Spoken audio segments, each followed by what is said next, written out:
Last month, the Trump administration placed a $1 spending limit on most government-issued credit cards that federal employees use to cover travel and work expenses. The impacts are already widely felt. At the National Oceanic and Atmospheric Administration, scientists aren't able to order equipment used to repair ships and radars. At the Food and Drug Administration, FDA, laboratories are experiencing delays in ordering basic supplies. At the National Park Service, employees are canceling trips to oversee crucial maintenance work. And at the Department of Agriculture, USDA, and the Federal Aviation Administration, FAA, employees worry that mission-critical projects could be stalled. In many cases, employees are already unable to carry out the basic functions of their job. The longer this disruption lasts, the more the system will break, says a USDA official who was granted anonymity because they aren't authorized to speak to the media about the looming crisis. A researcher at the National Institutes of Health, NIH, who tests new vaccines and treatments in rodents says he has had to put experiments on hold. His lab is not able to get certain necessary materials, such as antibodies, which are needed to assess immune response.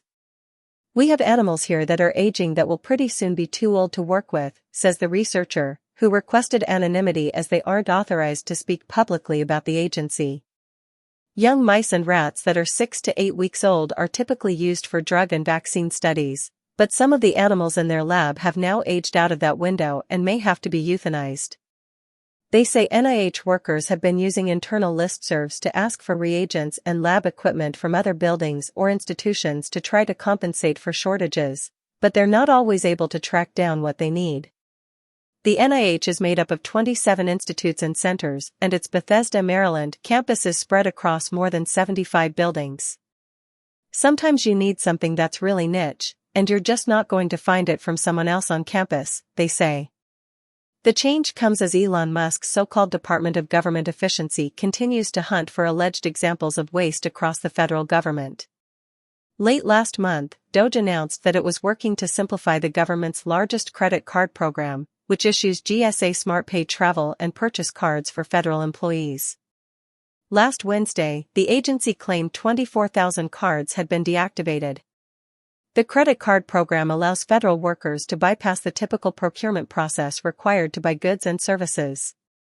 A 2002 report from the Department of Commerce said that, by avoiding the formal procurement process, GSA estimates the annual savings to be $1.2 billion. It also enables federal employees to avoid paying sales tax on expenses that the government is exempt from.